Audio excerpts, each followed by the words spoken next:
tenemos el gusto, tenemos el honor de contar con Natalia, con una charla sobre plataformas digitales y nuevas territorialidades, nuevos territorios, que se enmarca en una unidad específica de geografía industrial, que tiene que ver con nuevas modalidades de producción y pensar también el territorio en relación a ello.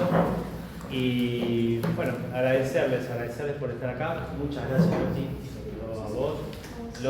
Los profes, Fernando y Pompi, todavía no llegaron.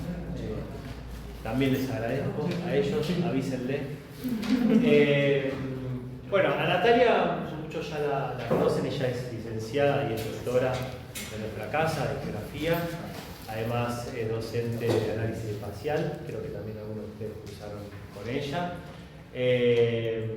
Tiene una tesis de doctorado muy buena, que tuve también la oportunidad de leerla, de participar como jurado, ¿no? También. Una tesis relacionada con política de renovación, con gentrificación, con la incidencia de esto también en el mercado inmobiliario, acá en Parque Patricios, y luego en los últimos años ella fue cambiando, ¿no? Agarrando otros temas de análisis, que es un poco lo que nos convoca en relación a plataformas digitales, no dejando de lado el tema del impacto de las plataformas en el mercado inmobiliario y en cuestiones que tienen que ver con el acceso al uso residencial. Así que bueno, Nati, gracias nuevamente. No sé si querés corregir o profundizar algo de lo que acabo de decir. No, ¿está bien?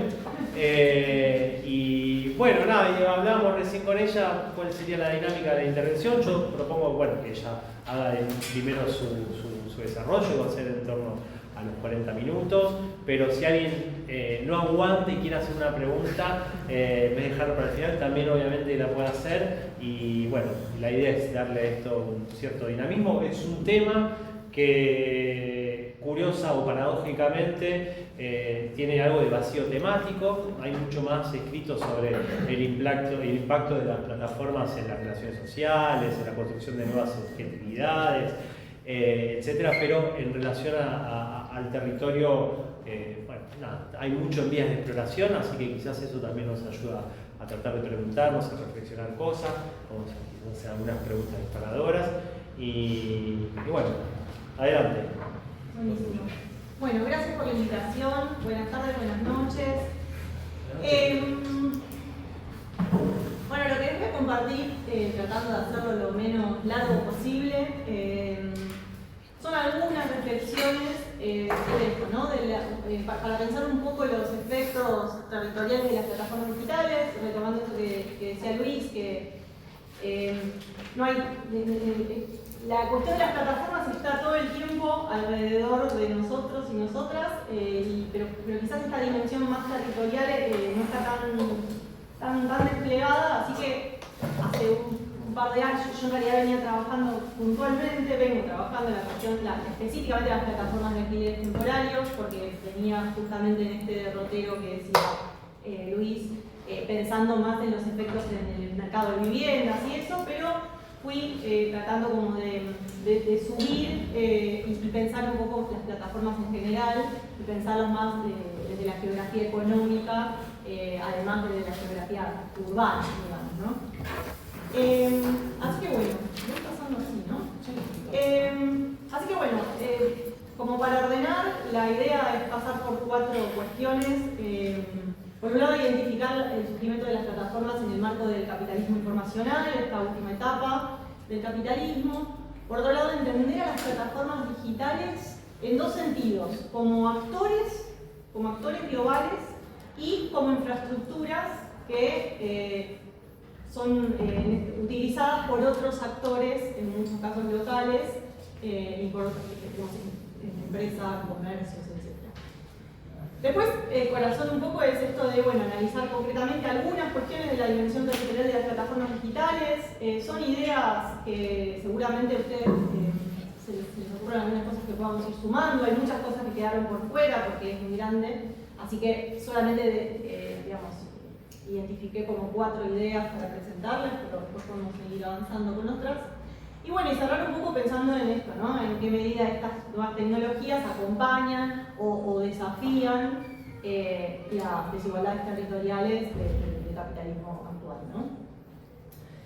Así que bueno, como para empezar, situar la emergencia de las plataformas digitales en el marco de esta cuarta fase, digamos, del capitalismo, que algunos llaman capitalismo informacional, puede ser capitalismo financiero, capitalismo de plataformas, aquellos que ponen el foco puntualmente en este problema, pero digo más en concreto, incluso trayendo los planteos seminales de Castells, la idea de sociedad de redes o de sociedad informacional, también son como distintas categorías, como nubes para situar la cuestión de las plataformas digitales en algunas formas de mirarlo, de inscribirlo.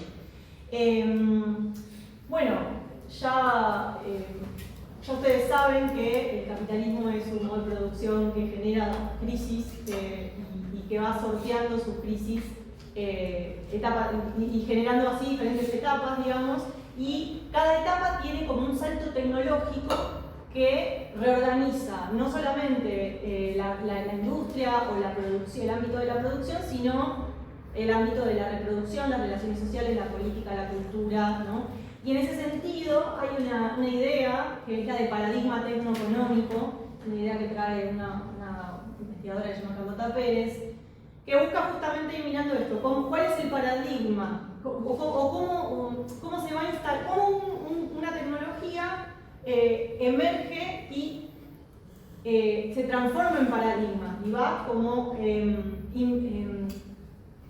implantándose como un sentido común de por dónde tiene que ir, no solo la tecnología, sino toda la organización social y económica.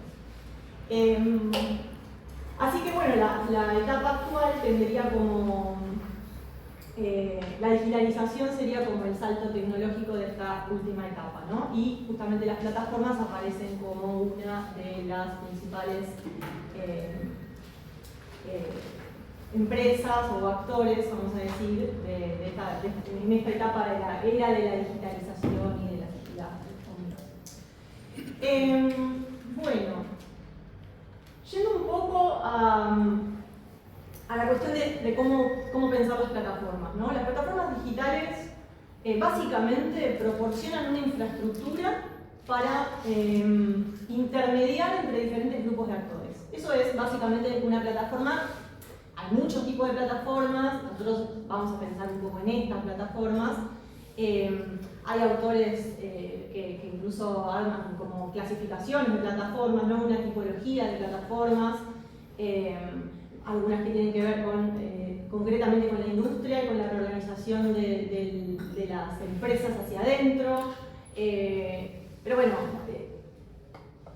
sobre todo vamos a estar poniendo foco en las plataformas que todos y todas conocemos, ¿no? Las plataformas de servicios o de intermediación, ya sea financiera, ya sea de bienes, servicios, etc.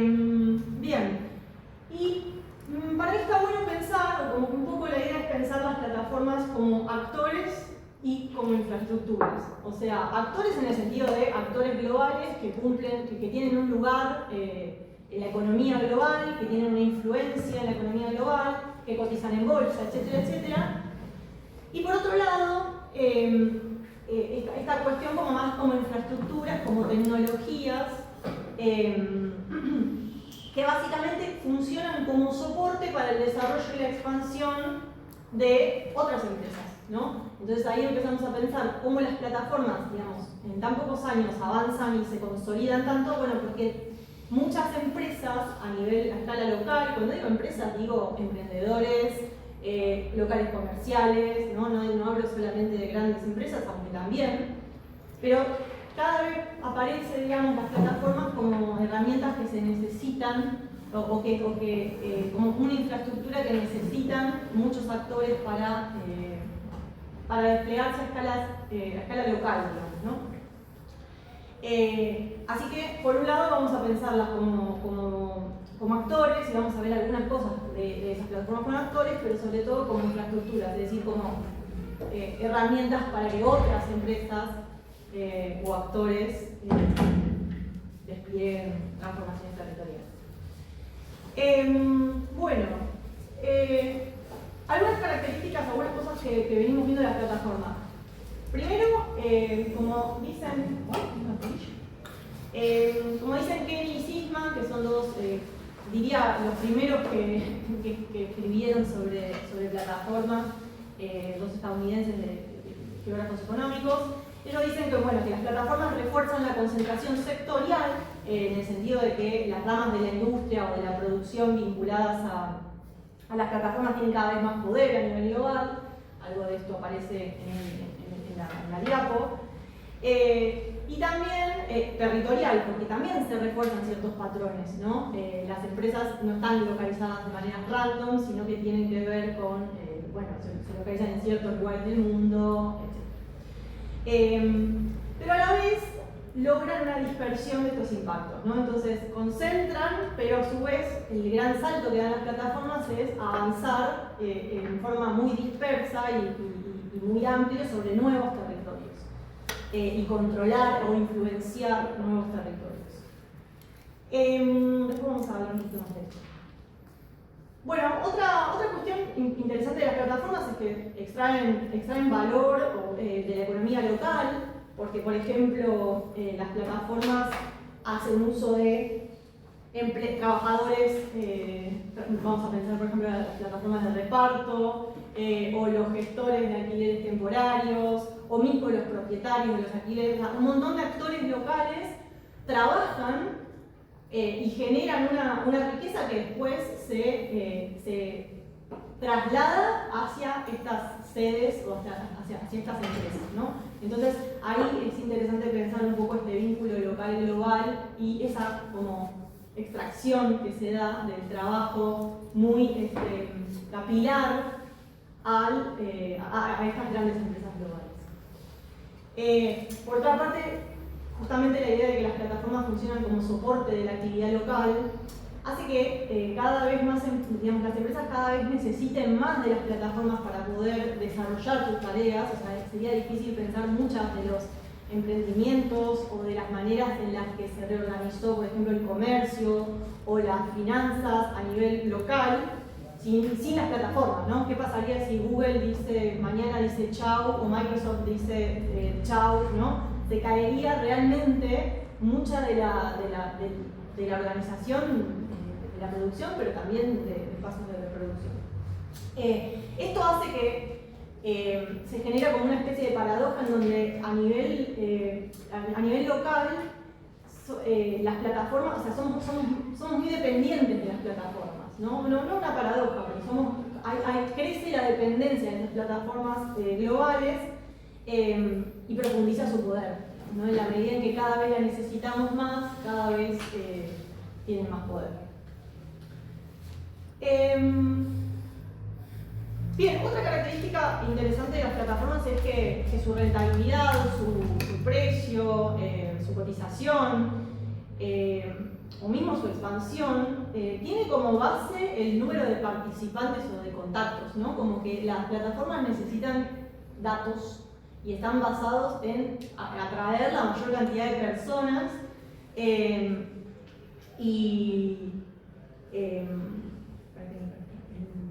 bueno, y el dato es el sumo fundamental de las plataformas, ¿no? Las plataformas son empresas que no producen cosas, ¿no? Simplemente recopilan datos, a partir de los datos generan información y venden esa información, ¿no? Básicamente venden esa información.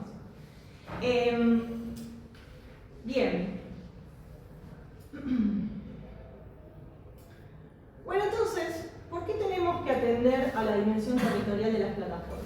Entonces, acá la idea es como argumentar cuatro cosas, o desplegar como cuatro ideas. La primera es esta, que las plataformas necesitan cierta infraestructura, son infraestructuras, pero necesitan infraestructuras físicas y sociales, ¿no? Necesitan cierta infraestructura para poder establecerse y desarrollarse, y esta infraestructura está básicamente distribuida desigualmente, por lo tanto hay que atender a esa dimensión. También las plataformas son un nuevo tipo de empresa transnacional que se despliega en espacios heterogéneos, ¿sí? O sea, si bien tienden a la homogeneización, intentan esa homogeneización, cuando llegan, bueno, son contestados, bueno, ahora lo vamos a ver un poquito más adelante. Pero se despliegan en espacios heterogéneos, no es lo mismo Airbnb en Nueva York que en una ciudad del Valle de Calamuchita, ¿sí? Eso genera formas particulares y estudiables, digo, pensando en líneas de trabajo, entre lo global y lo local. Bien, la tercera idea es que las plataformas producen espacios a su medida, esto que les decía, pero las plataformas como que no es que bajan como de una sola manera y vuelven de la misma manera, sino que aterrizan en ciertos territorios y en esos territorios pasan cosas, digamos, son territorios específicos y pasan cosas. Entonces las plataformas muchas veces se discuten, se contestan, se transforman y aparecen como algunas alternativas, etc. Así que visitar un poco también esa idea en un ratito. Y por último, la idea de que las plataformas avanzan sobre la mercantilización de espacios y tiempos que hasta el momento permanecían fuera de la lógica del capital. Esta idea la vamos a explorar más en detalle más adelante. Bueno, entonces, primera idea, las plataformas necesitan cierta infraestructura que está desigualmente distribuida en el territorio para poder establecerse y desarrollarse. ¿Con qué queremos discutir con esta idea? A ustedes como geógrafos o futuros geógrafos no necesito convencerles de que el territorio importa, pero sí es cierto que este salto, digamos, la cuestión de la nube y de las plataformas como esas, digamos, como empresas que parece que no están en ningún lado, fueron llevando algunas miradas como tecnocéntricas que un poco reflotaron esta idea, que no es una idea nueva en la geografía, de que de repente hay un salto tecnológico, ciertos transformaciones que hacen que el espacio ya no importe, ¿no? Entonces, la idea es poder pensar que el hecho, digamos, no alcanza con que las plataformas potencialmente puedan llegar a cualquier lado o estén, o cualquiera pueda abrir su celular o prender su tele y mirar lo mismo en cualquier lado, sino que en realidad, frente a estos discursos como más de desterritorialización, la verdad es que no existe lo digital sin su base material, por un lado, y tampoco sin sus arreglos sociales. O sea, no existen las plataformas sin la base física, que es las redes de fibra óptica, que están desigualmente distribuidas, ¿no? Y que generan redes de dependencia, porque llegan por el mar a ciertas ciudades y luego a escala nacional se verá cómo se distribuyen, ¿no? Y además, con esto de los arreglos sociales me refiero a que, bueno, las regulaciones, la cuestión más cultural, la idiosincrasia, un montón de cosas también hacen o las desigualdades sociales, que la gente pueda tener un celular efectivamente, después que lo tenga pueda pagar el servicio, etc. Un montón de cosas que hacen que la plataforma por sí misma necesite, en realidad no está ubicada en la nube y en la nada, sino que necesita de esa materialidad en donde aterriza, pero también de donde se genera, ¿no? Bueno, acá un poco esto que les decía, pero puesto en un mapa, ¿no? Un mapa que te muestra la proporción de población con acceso a la red de internet, seguramente nos esté diciendo algo sobre el acceso a las plataformas o el uso o el tipo de uso que puedan hacer de las plataformas en estos lugares. Bien.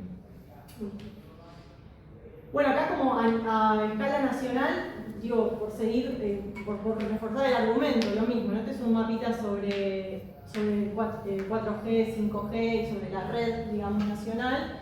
Y bueno, claramente hay un patrón territorial ahí, hay un patrón territorial que todos podemos, digamos, vincular con otras cuestiones, ¿no? ¿Cuáles son las únicas 3, o creo que eran 4 ciudades a donde llega la red de 5G? Bueno, las 4 ciudades que ya sabemos que son las principales ciudades de la Argentina, ni hablar, nada, el mapa habla por sí solo, así que yo no voy a agregar mucho más.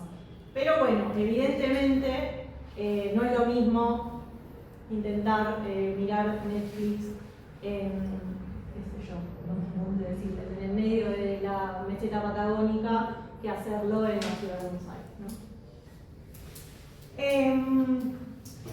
Y para seguir bajando de escala, también esta idea de que el territorio no es un todo homogéneo, ¿no? Una tabula rasa, sino que en definitiva las plataformas refuerzan, también transforman, pero al principio refuerzan algunos patrones territoriales. Ver esto, ¿no? Estos 2 mapas muestran, el mapa de la izquierda muestra el mapa de ofertas de alquileres de Airbnb, alquileres temporarios de Airbnb para la ciudad de Buenos Aires, con un patrón que todos, digamos, todo el mundo es de Buenos Aires o conoce Buenos Aires, o sea, nadie le va a llamar la atención, digamos esto. Y el segundo es de demanda de Uber. O sea, el mapa de la derecha, ¿no? Como por un lado tenemos oferta, por otro lado tenemos demanda. Fíjense que tenemos un mapa de calor de la demanda de Uber, para sorpresa de nadie que conozca la ciudad. También las redes, digamos, de uso de estas plataformas tienen como cierto correlato territorial también.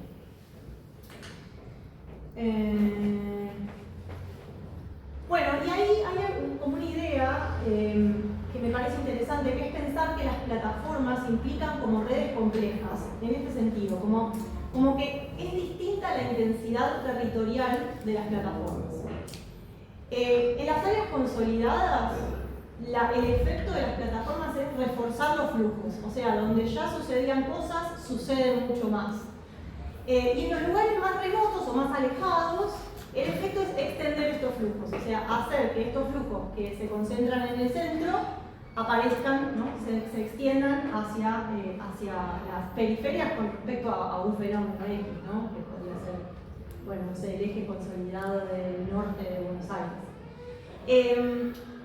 Y yo pensaba, esto es medio flashero, lo digo así informalmente ya que estoy confiando en esta querida casa de estudios, pero yo pensaba que también esta idea de las plataformas como redes complejas, me la imaginaba parecida al sistema circulatorio.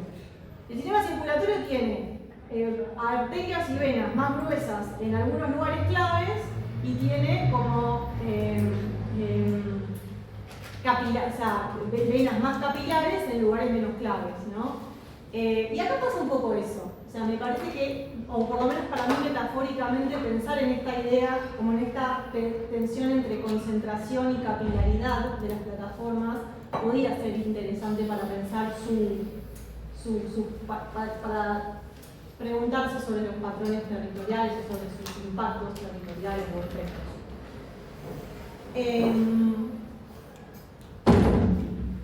¿Qué más?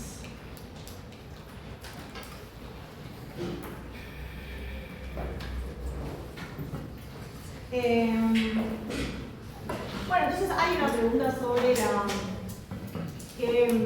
hasta qué punto y qué plataformas y de qué manera refuerzan los patrones previos, o hasta qué punto las plataformas con su gran flexibilidad, porque también una de sus grandes las grandes novedades es esta cuestión tan flexible en el sentido de que lo material justamente está menos, ¿no? Como que hay una circulación mayor posible, hay menos fricciones territoriales, ¿no? Como la plataforma medio puede circular, pero bueno, eso hace que podamos pensar en alquileres temporarios por fuera de los lugares turísticos de la ciudad, ¿no? Porque o sea, las plataformas permiten que otros lugares de la ciudad se habiliten o se enciendan, digamos, en el mapa como opciones.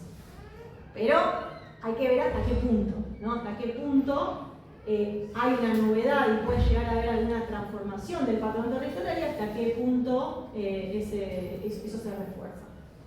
No me voy a ir por ese lado porque es donde más laburo, entonces me voy a quedar hablando de cosas de ahí y no voy a decir lo que quiero decir. Bien. Segunda cuestión. Las plataformas digitales son un nuevo tipo de empresa transnacional que se despliega en espacios heterogéneos, de maneras particulares, y entonces, como veíamos hace un ratito, las plataformas son empresas transnacionales que tienen sede en los principales países del capitalismo global y desde ahí se movilizan globalmente en un flujo que en general va, digamos, la riqueza se produce en un sentido más periférico y se concentra en los centros, ¿no? Entonces tenemos como un flujo de riqueza que va de la periferia hacia el centro, que es en este sentido de extracción que hacen las plataformas y que fortalece ciertos mecanismos históricos de dependencia, pero después también en un sentido centro-periferia también se refuerzan digamos, las plataformas cumplen este rol de reforzar ciertos patrones culturales de producción y de consumo, ¿no? Entonces, como de norte a sur, para decirlo, de norte a sur bajan estos patrones culturales de producción y de consumo, y de sur a norte suben el trabajo, digamos, la riqueza que se genera en esos territorios más expandidos y se concentran las ganancias de las plataformas en los centros. Algunos autores, no me acuerdo si era Sicardi, hablan de nuevas formas de extractivismo de las plataformas en el sentido de los datos, esto que les decía al principio de los datos, ¿no? La mayoría de las plataformas lo más importante que tienen son los datos. Quiero decir, los venden, los compran, los negocian con otros. Entonces, ese es como el gran input de estas empresas, ¿no? Y me parece que es interesante pensar un poco cómo estas empresas concentran, recopilan, venden estos datos geolocalizados que son cedidos por millones de usuarios, ¿no? Entonces, en definitiva, cada vez que estamos usando las plataformas estamos alimentando su acumulación, su proceso de acumulación, digamos, ¿no? Yo ahí no quiero entrar en eso porque tengo muchas preguntas sobre cómo pensarlo.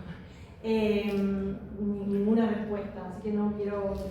Lo lanzo nada más y después ustedes me devuelvan sus preguntas.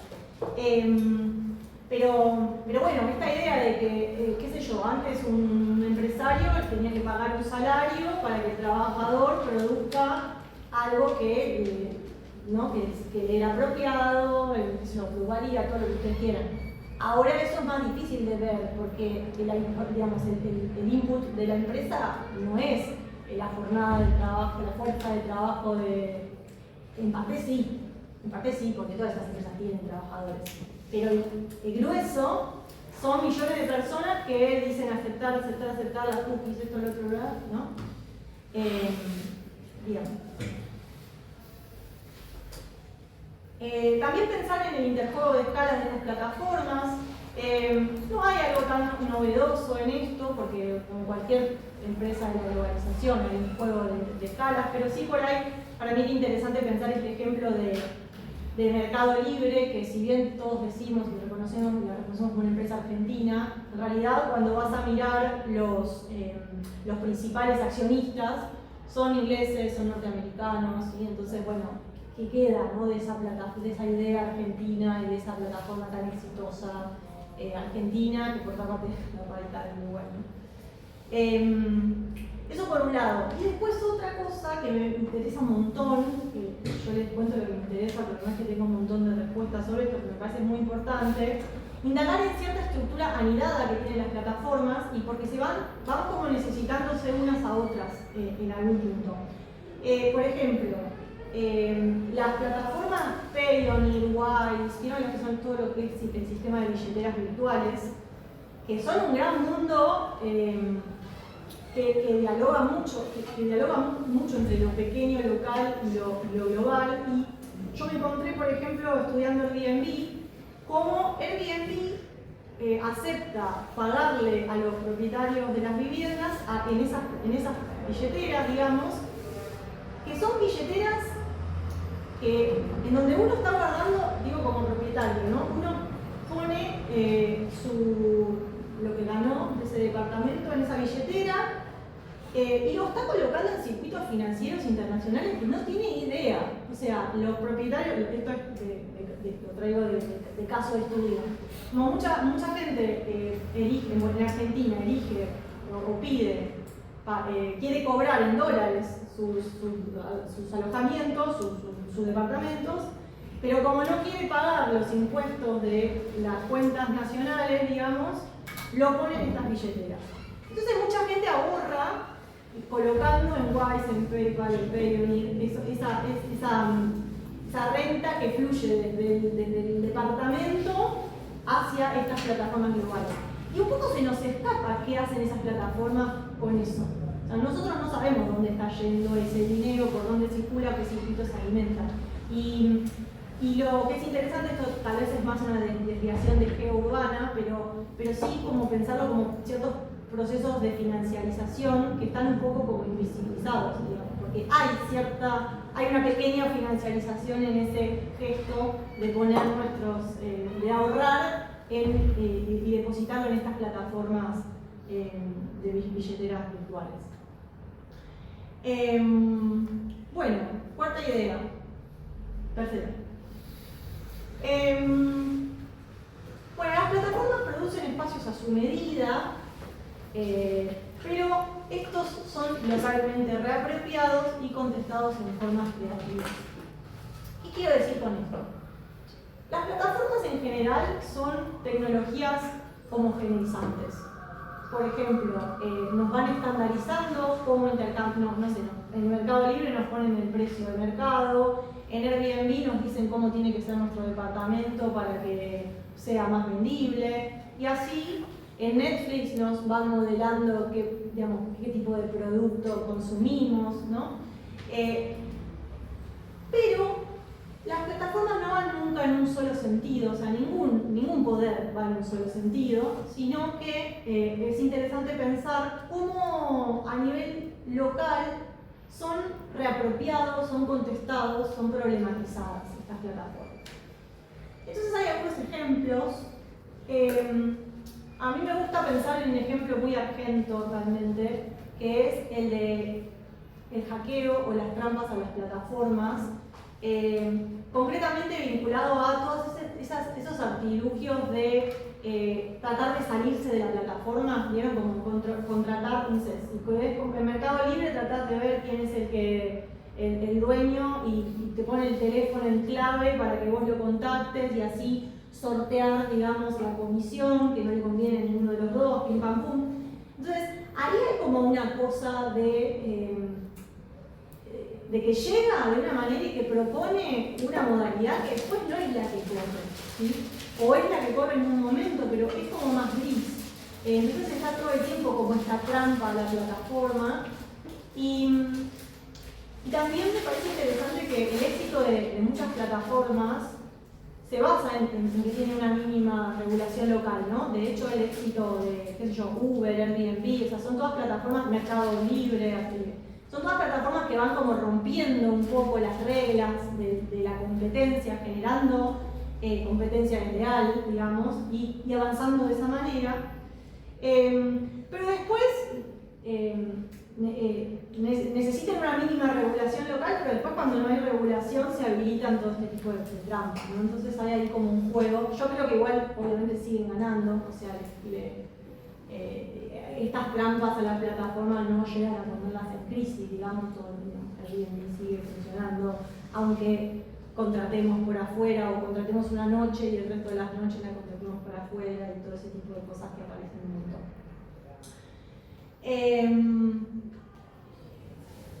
Más allá de esta cuestión como de las trampas, también pensar en esto, ¿no? El problema de la regulación, un recontra problema de la regulación de las plataformas, porque bueno, es esto, ¿no? A medida, bueno, este es un mapa ya un poco viejito, pero que muestra algunos ejemplos de regulación de las plataformas digitales de alquileres temporarios. en distintos lugares, y muestra cómo en cada lugar la normativa es una, y muchas veces la manera de regular o la manera de entender el problema es muy local y tiene que ver con cómo se da la relación de fuerzas a nivel local. Por ejemplo, en París la regulación de los alquileres temporarios fue impulsada por el lobby hotelero que, digamos, vio, obviamente el problema de la competencia desleal y todo esto. Pero en Barcelona o en Madrid, la regulación de los alquileres temporarios está impulsada por los movimientos de la vivienda. O sea, fue más fuerte los colectivos, los sindicatos de inquilinas, inquilinos y todo esto, y ellos son los que lograron poner en la agenda el problema. Entonces, la regulación está pensada desde otro lado. No sé, en Argentina uno mira la regulación que igual como que no existiera, pero el foco está puesto en el turismo, o sea, se sigue pensando en las plataformas de alquiler temporario desde el turismo y no desde el problema de la vivienda, por ejemplo, ¿no? Entonces, hay algo de que el tema de la regulación también está como... hay que estudiarlo a nivel local, ¿no? Porque en cada caso, según la relación de fuerzas, se expresa de maneras diferentes.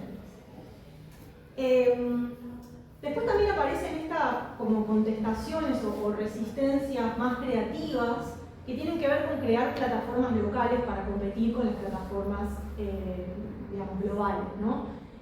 Con mayor o menor alcance, pero aparecen como esta idea, ¿no? Este cosito me gustó porque fíjense que hay como un planteo de economía social y solidaria, ¿no? Hay como un planteo propositivo de cooperativismo, de plataformas, ¿no? Y como una oportunidad de poder pensar las plataformas como estas herramientas, digamos, como estas infraestructuras, pero que no necesariamente tienen que comportarse como una infraestructura o una tecnología que se puede pensar de maneras alternativas también. Hay varios ejemplos de plataformas, de cooperativas de plataformas. Estas, por ejemplo, son algunos ejemplos globales que van, el Taxi Click sería como una competencia al Uber. CoopCycle es una iniciativa alemana que impulsa varias cooperativas, o sea que acompaña el proceso de cooperativismo de plataformas en distintas ciudades. Bueno, nada, esta idea de la economía social y el último, en realidad no es una cooperativa, pero sí para pensar en estas plataformas alternativas o plataformas locales, es no está acá el nombre y no me lo acuerdo, una plataforma argentina de alquileres temporarios que se llama, no me acuerdo y no la puse ahí, algo con AR obviamente, pero bueno, ya me lo voy a recordar, que es un par de hermanos que lo lanzaron y bueno, de alquileres temporarios. Después está toda esta cuestión de sindicalización, ¿no? Y varias iniciativas de sindicatos de plataformas, eso también, ahí solo como algunos ejemplos de algunos lugares, pero para pensar también, nosotros no estamos, o sea, excluí del tema toda la cuestión del mercado de trabajo y de las transformaciones del mercado de trabajo, la precarización y todo lo que implica, que es, en realidad lo excluí, pero es ultra necesario para pensar el éxito de las plataformas. Entonces, bueno, ahí hay también toda una línea de trabajo interesante que tiene que ver un poco con cómo aterriza localmente y qué capacidad organizativa y de contestación hay y de aprovechar la oportunidad, digamos, tecnológica que implican las plataformas, pero no en un sentido de reforzar, bueno, lo que veníamos diciendo antes. Y por último, esta idea de que las plataformas avanzan sobre la mercantilización de espacios y de tiempos que hasta el momento permanecían fuera de la lógica del capital. A mí me parece interesante pensar cómo, por ejemplo, el urbanismo de plataformas, que así se le llama, para decirlo rápido, a toda esta cuestión de la utilización de plataformas en las ciudades para diferentes cosas, el Uber, Mercado Libre, Google Maps, Airbnb, bueno, todas estas plataformas urbanas, digamos, van impulsando nuevas formas de uso y apropiación del espacio público y del espacio doméstico. y de la vida cotidiana. Por ejemplo, cuando uno mira cómo se presentan las plataformas como Airbnb o Rappi o Uber, presentan sus servicios como una forma de convertir recursos inactivos, que puede ser el cuarto que te sobra, un cuartito que te sobra, una bicicleta, o tu propio tiempo libre, ¿no? Todos esos recursos inactivos hasta el momento aparecen como potenciales para generar un ingreso, ¿no?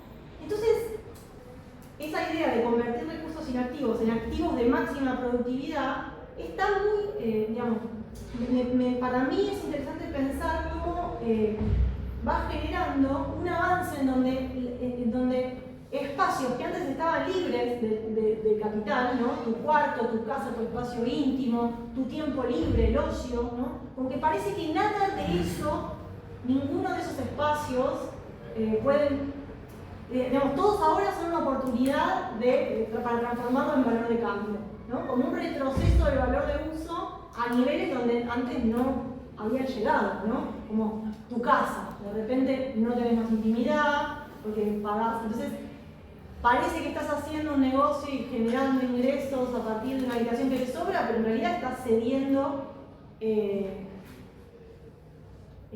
tu espacio íntimo, que era un espacio que no estaba mercantilizado, era tuyo, era para vos, no tenía que producir nada, ¿no? Así que ahí para mí está bueno para pensar un poco el territorio más en una escala recontra chiquita, ¿no? Como la casa, el barrio, ¿no? Todos los procesos de gentrificación vinculados a la turistificación y todo eso también, bueno, de repente paisajes que disfrutaban las personas de a pie y ahora quedan estandarizados, totalmente vinculados a un tipo homogéneo de turismo. Bien, o eso, ¿no? Una bici que ahora, 4 horas que te sobraban entre un laburo y que ir a buscar a los chicos, ahora lo puedes usar para hacer dinero, ¿no? Creo que eso es algo bastante novedoso que las plataformas permiten, digamos, tecnológicamente, y está bueno para discutir esta como frontera de mercantilización que parece que nunca termina.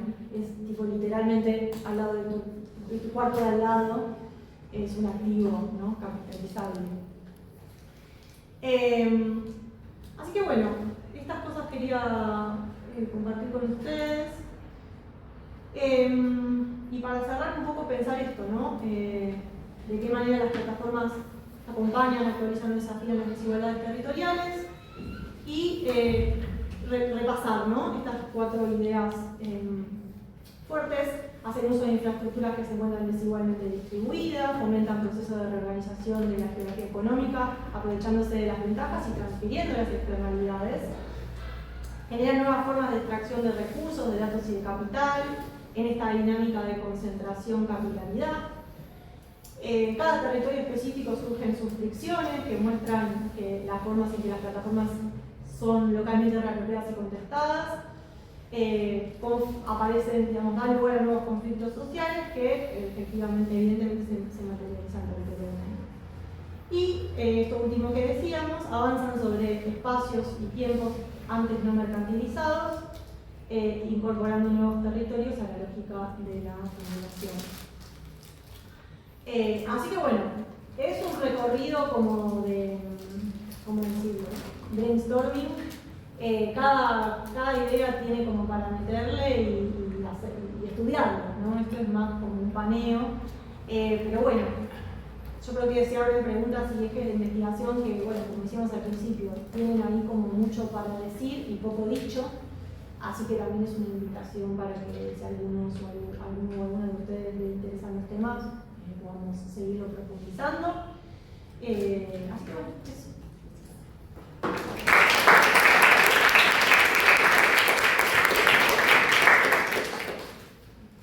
Bueno, gracias. La verdad que muy... Bueno, en parte novedoso y en parte no. Hay una paradoja en esto que yo trataba de anticipar diciendo, bueno, una especie de vacío temático en términos de estudio, de análisis, no estudiarlo en otros campos, sino tanto en relación a a la incidencia de las transformaciones, en los cambios territoriales. Y al mismo tiempo algo que penetra tanto en nuestras vidas cotidianas. Cuando vos hablabas, a mí me interpelaba mucho, ¿no?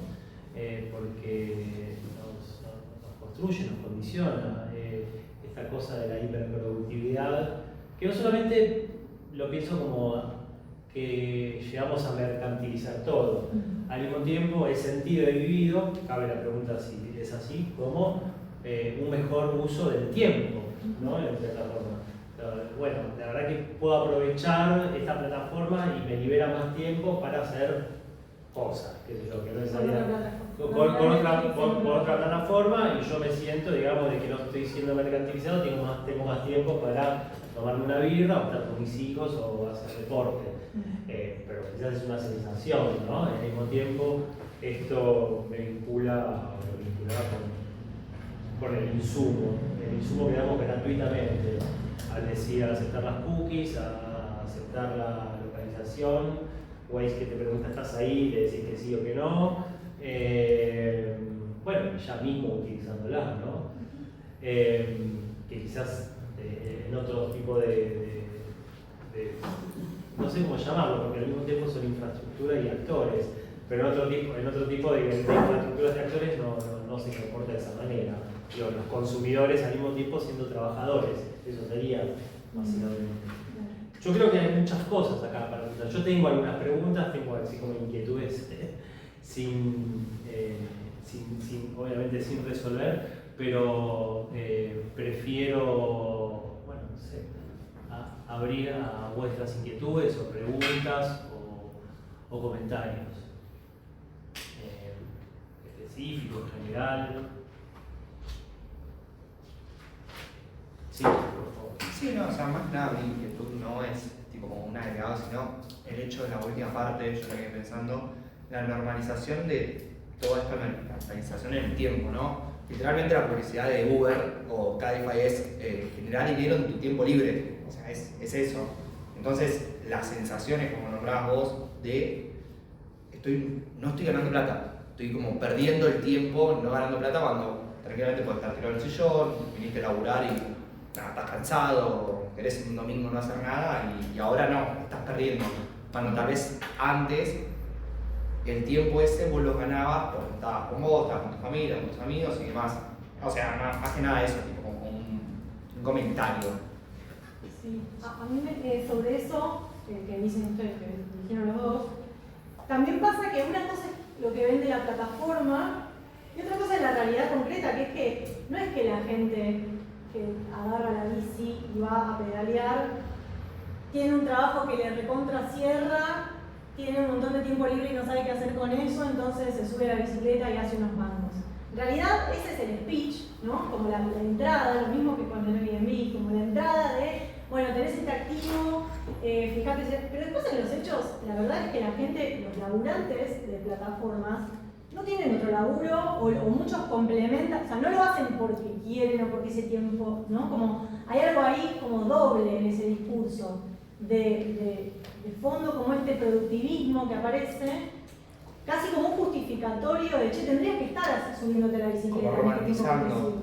Claro, y un poco Sí. ocultando que la lógica real de los trabajadores no es ay, me sobraba, entonces bueno, nada, lo puse ahí, bien, como ese discurso también con Airbnb de, bueno, quería hacer una experiencia y conocer gente del mundo, entonces puse mi casa y aproveché y le paso algunos mangos, ¿no?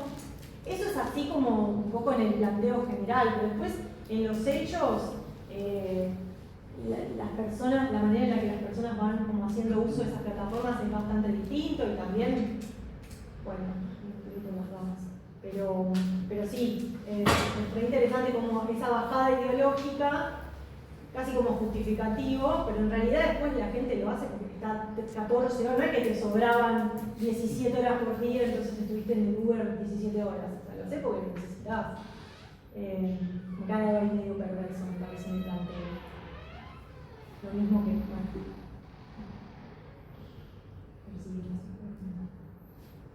Yo pienso un poco también quizás en los nuevos espacios de trabajo que se dan para algunos trabajadores en particular, más que nada los de rap, pedido ya, etc.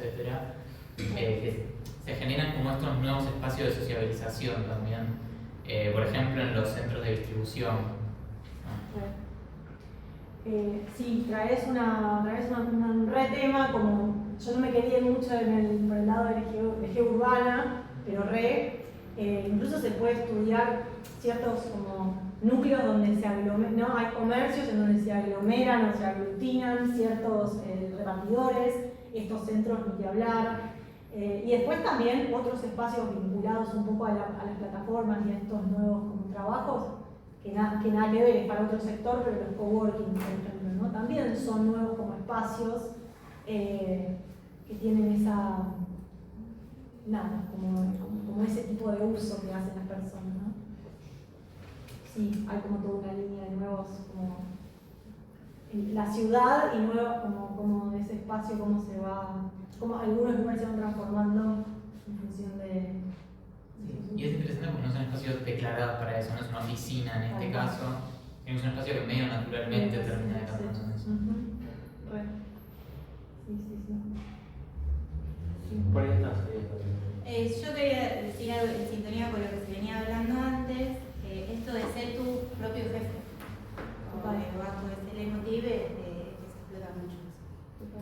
Y en realidad lleva como a muchas instancias de individualismo y pérdida de derechos laborales.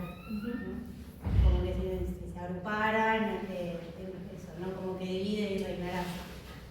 Si se agruparan esos trabajadores, porque en definitiva son trabajadores de esa aplicación. Quizás podrían pedir y exigir mejores condiciones laborales, ¿no? Y cuánto es de elección y cuánto de necesidad. Porque quizás si ese trabajador de Rappi o de Uber, uno le ofrece un trabajo tanto en la independencia o en una industria, ¿no?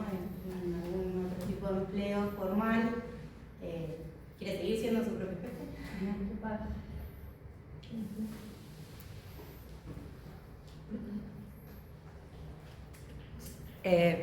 Se me ocurría recién cuando recién hablaban de lo de Airbnb, en realidad es una pregunta y un comentario. Pregunta si hay algún estudio o medición que contemple la seguridad personal. En base al comentario, cuando te escuchaba esto de la pérdida de la intimidad, en un caso conocido, en Boedo, una casa que sobra una habitación, y la ponen a disposición. Después de varias buenas experiencias, uno entra en una serie de confianza en el circuito en el que dice, bueno, esta funciona, y una experiencia en la que se pone en riesgo la propia seguridad de una chica, para colmo.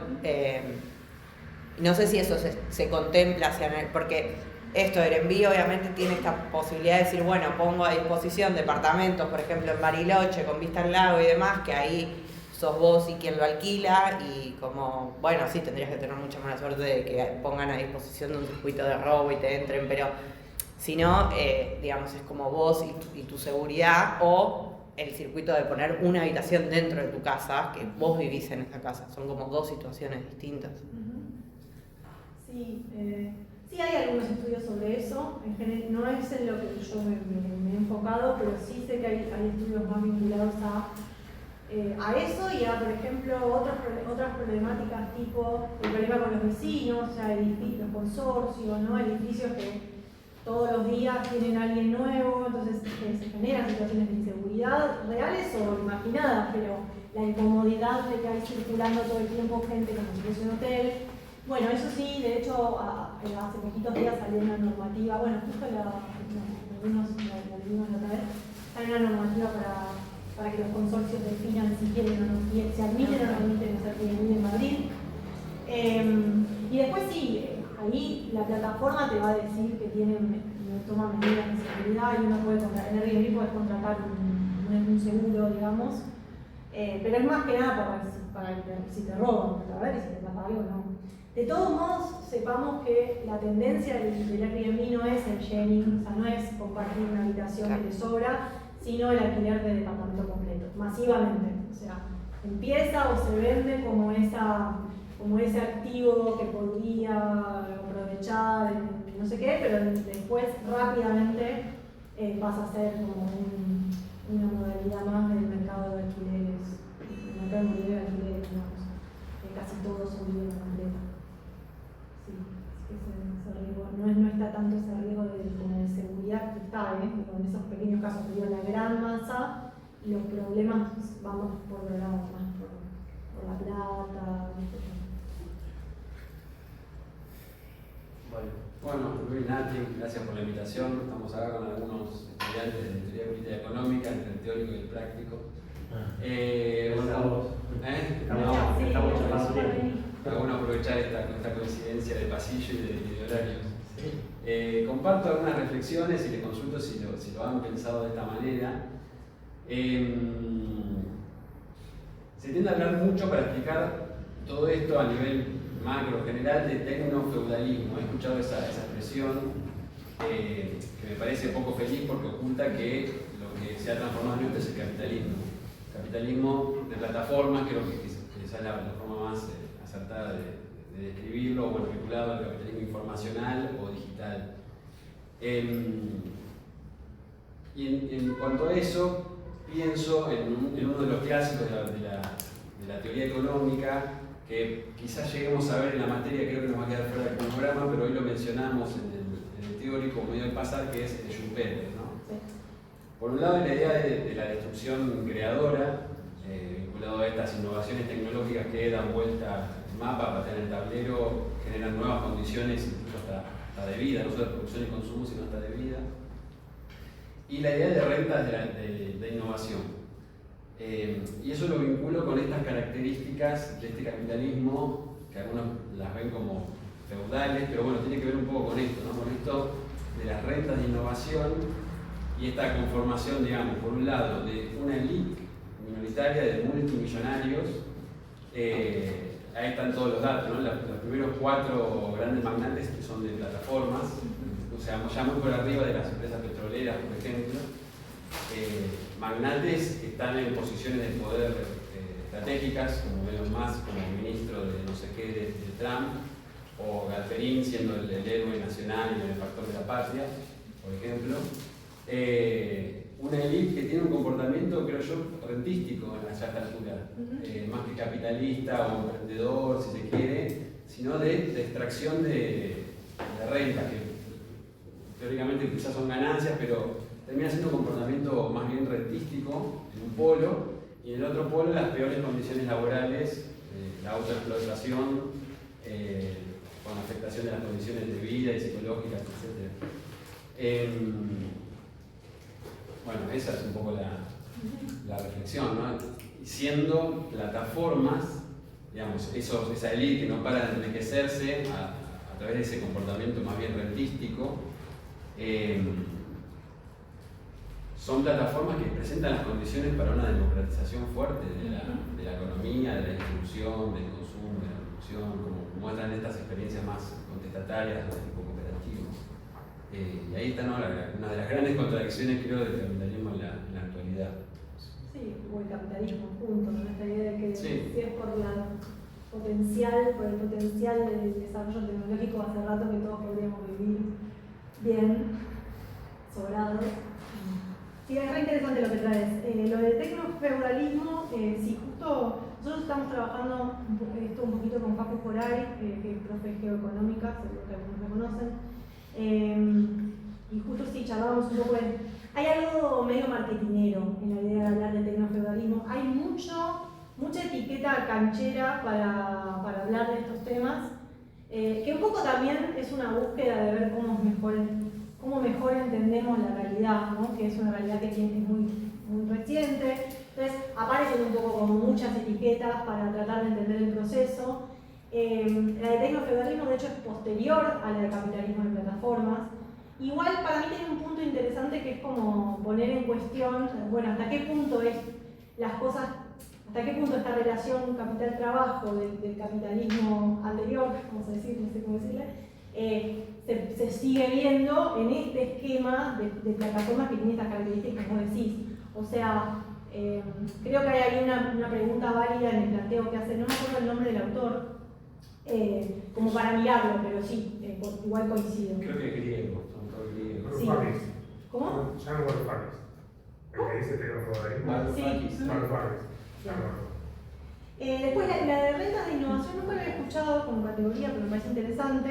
Lo que sí estaba ahí, estaba elaborado y me parece interesante es la idea del capitalismo rentista.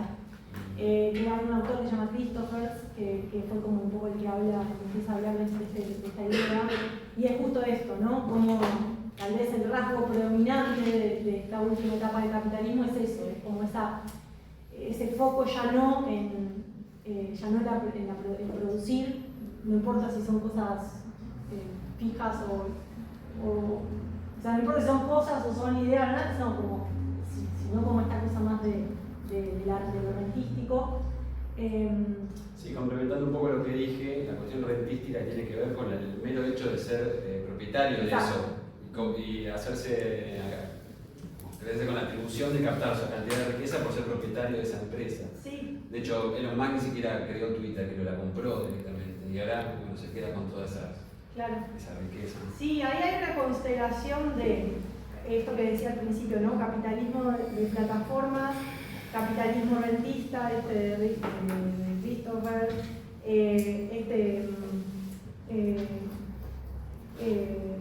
capitalismo inmobiliario, como financiero, ¿no? Como toda la cuestión de capitalismo, como diferentes categorías que habría que sentarse, revisarlas y ver cómo van como cuadrando para armar mejor el mapa de la etapa, ¿no? Otra vez. Mientras íbamos hablando, además se me ocurrieron como un par de dudas y demás sobre esta avanzada, digamos, de las plataformas, cómo también cambian lo que es la estructura, no solo urbana, sino el mercado laboral. Como por ejemplo, o sea, yo pensé la avanzada de una plataforma como Spotify, cómo eso termina repercutiendo en que ya no haya más, o Netflix, que ya no haya más en mercados tipo físicos de venta de CD y demás. Y también esto de que vos en sí, cuando vos descargas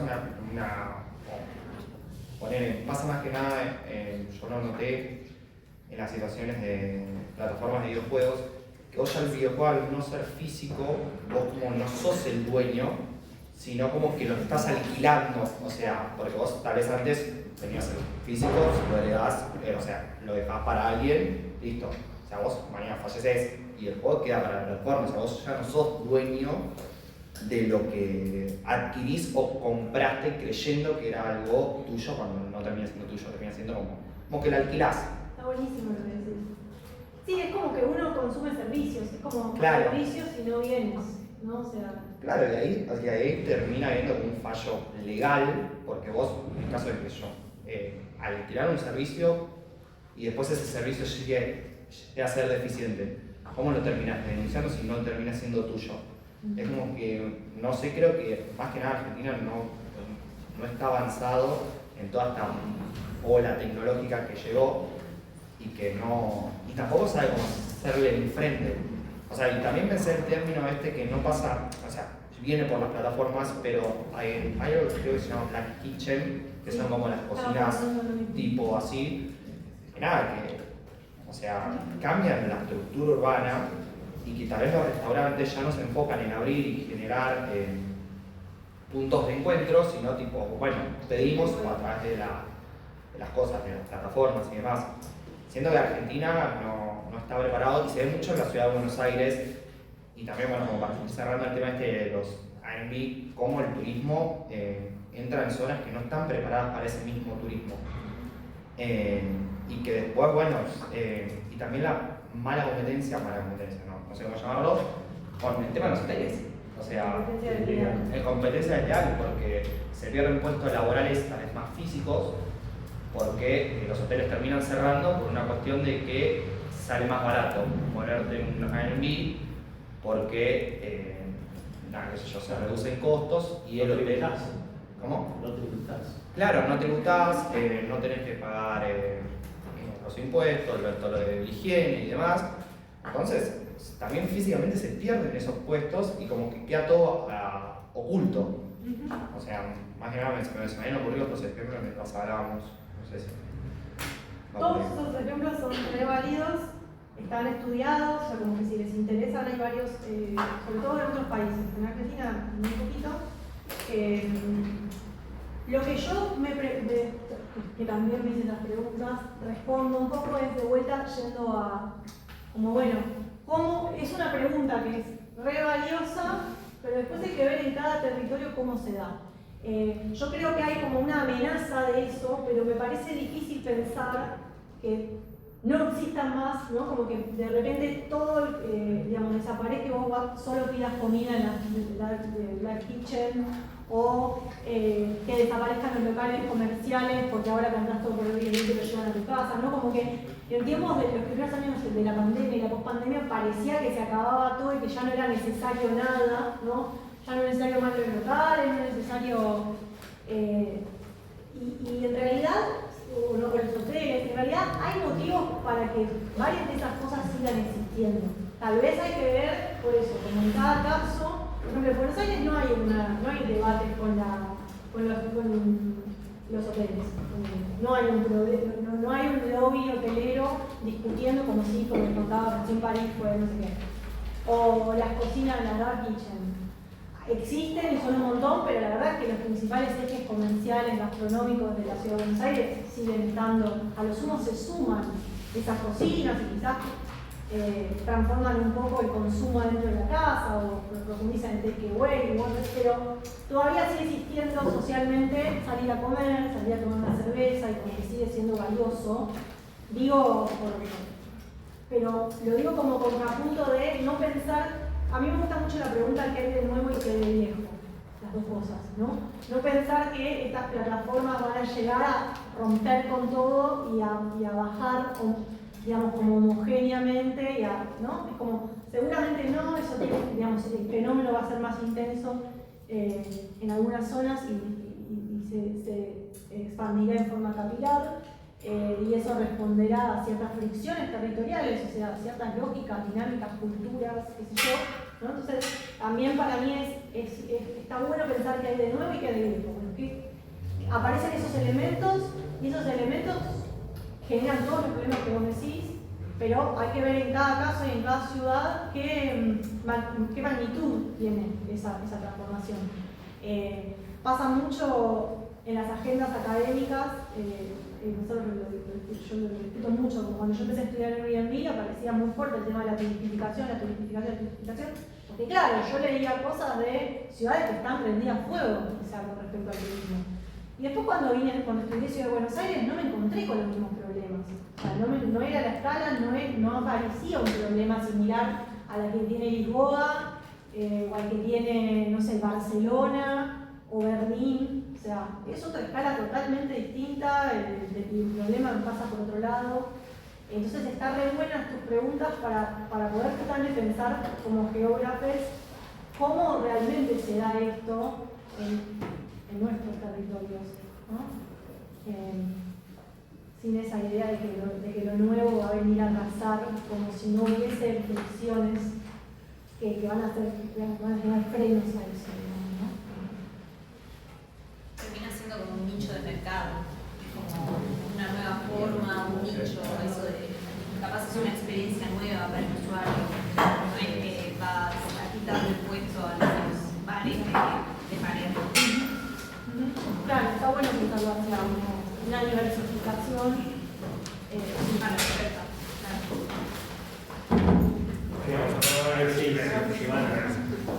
Bueno, gracias.